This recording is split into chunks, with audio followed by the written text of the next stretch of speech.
Offering sympathy is something that we need to do when someone tells us bad news that affects them, but doesn't really affect us much. So we are there as a support system for them. We are trying to show them comfort and give them some kind of empathy and understanding and care during this difficult time. So, as always, there are some more severe situations and some less severe situations. So, of course, our sympathies will also be tailored towards that. So let's start with something that is quite trivial, something quite small. Maybe someone has lost some money or they have lost some of their possessions.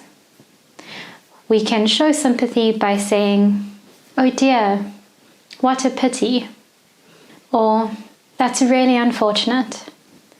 If something a little more serious happens, like someone's house is broken into and they are robbed or they are maybe put in a threatening position, you can show your sympathy by saying, "That must be awful. I'm very sorry to hear that." Or, "I'm awfully sorry about that."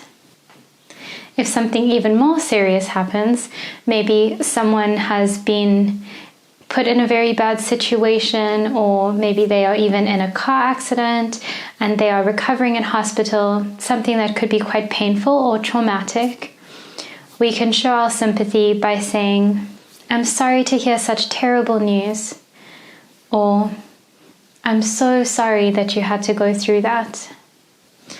The last scenario, which is probably the most difficult, is when someone tells us of the loss of their loved one.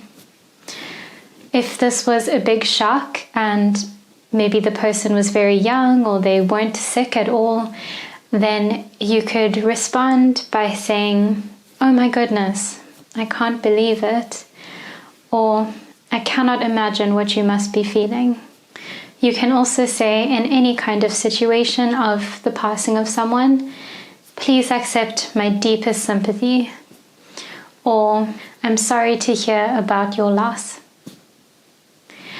Now, none of these situations are easy, but it is very important for us to be able to give our sympathy appropriately to people, especially when they really need it, like in this kind of situation. So hopefully you are now equipped with ways to give small comforts and support to people who are close to you after they have gone through something difficult. Here are the phrases again from this lecture for you to take down and recap. And then let's move to the activity, which is the final activity for this course.